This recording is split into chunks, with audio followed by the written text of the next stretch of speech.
Greetings family, today we are going to be making a beautiful summer squash. It's quite a big one, so we're going to stuff it with some beautiful mushroom meat. And all we are going to be using is this squash, one beautiful red onion. We're going to be adding 2 beautiful plum tomatoes and a green pepper. Okay, and about 2 cups of mushrooms. Any mushrooms of your choice will be good. All mushrooms are alkaline except for shiitake, so choose your favorites. Let's get started. Okay, so I added all of the ingredients to the food processor except for the squash. This is going to be the filling for the squash. So we're just going to blend it all up and then we're gonna fry it. So to my cast iron pot, I've added a little bit of grapeseed oil to heat up. I'm going to add in some bay leaves for some extra flavor. And once that oil is heated, I'm going to add in the mushroom meat. That's how all of those beautiful ingredients look blended. The mushrooms, the bell peppers, the tomatoes, the onion, hearty. Okay, so what I'm going to do now is just turn on the oven. I'm going to put the oven on high heat so it can start warming up, start heating up. And then this mushroom meat, I am just going to put a little bit lower because it's on high heat now.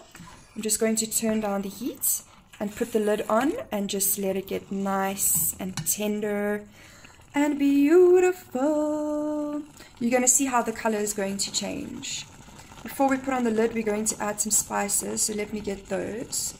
I never measure. These are some ground papaya seeds. They're very, very good for parasite cleansing and many other things. This is some ginger, some ground ginger. I'm going to put quite a lot of that in there. Ginger always goes well in everything. And then I'm going to add some thyme. Okay, then I'm also going to add some coriander. I'm going to add some cayenne pepper. I'm not going to put too much because I'm actually making this for my granny. She's not a fan. And then lastly, we're going to put in some oregano. Okay, we're going to mix up all of these beautiful spices.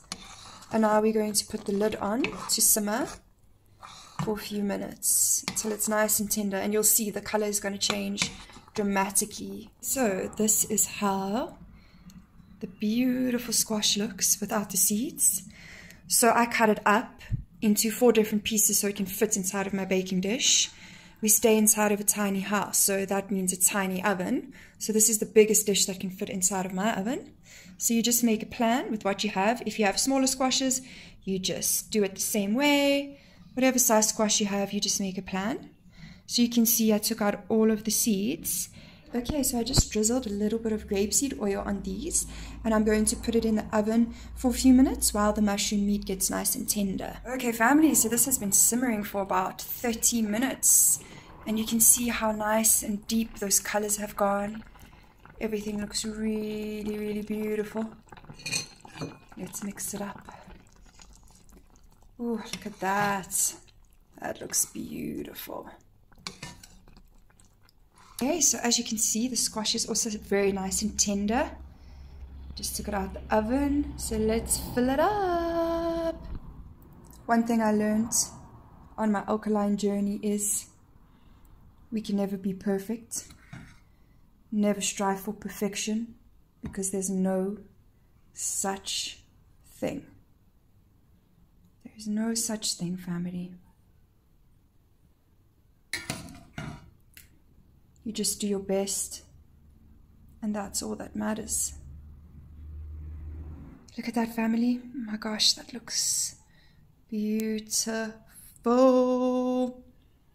So what we're going to do now is pop this back in the oven and let it grill for 20 more minutes, 15 to 20 minutes, and then they will be ready.